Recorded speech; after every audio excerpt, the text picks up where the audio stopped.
You shouldn't need a superhero to fix this, but if you do, it's time for Dale to the rescue. I'm on my way. Today, the case of the Zelle Zap. It was a day like every other at Kathy Sanders' house.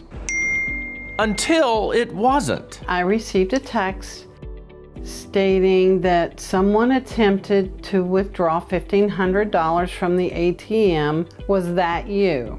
And of course I replied no. Then her phone rang. The caller ID read Wells Fargo. This person said they were Jared and they were with the fraud department with Wells Fargo. He said, well, they were Zelle transactions, but we can stop those. But what the caller directed her to do next just didn't sound right. He says, I want you to go up, don't mention anything to the branch manager. I want you to draw out all of your savings. That's when Kathy hung up the phone and headed to her bank.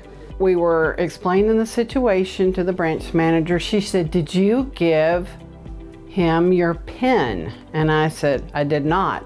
The only thing I gave him was my email address.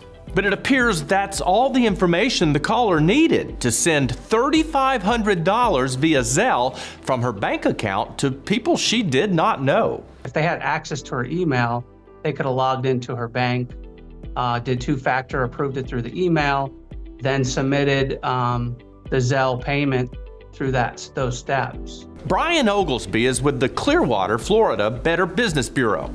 He says what happened to Kathy is happening to thousands of Americans every year.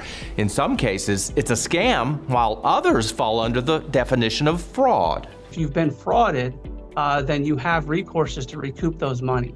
But if you knowingly sent money to someone in a transaction and they just took advantage of you in that transaction, that's a scam, and it's harder to recover those monies. Kathy's bank opened up a fraud investigation, but the bank initially determined that she authorized all 4 payments. They sent me numerous pages of IP addresses, which was 95% Powder Springs, but the one on the date that this happened was from New York, New Jersey. The Consumer Financial Protection Bureau is more likely to believe Kathy and the thousands of other consumers who have lost more than $870 million to cyber criminals since the digital platform launched 7 years ago. Be careful with the mega banks.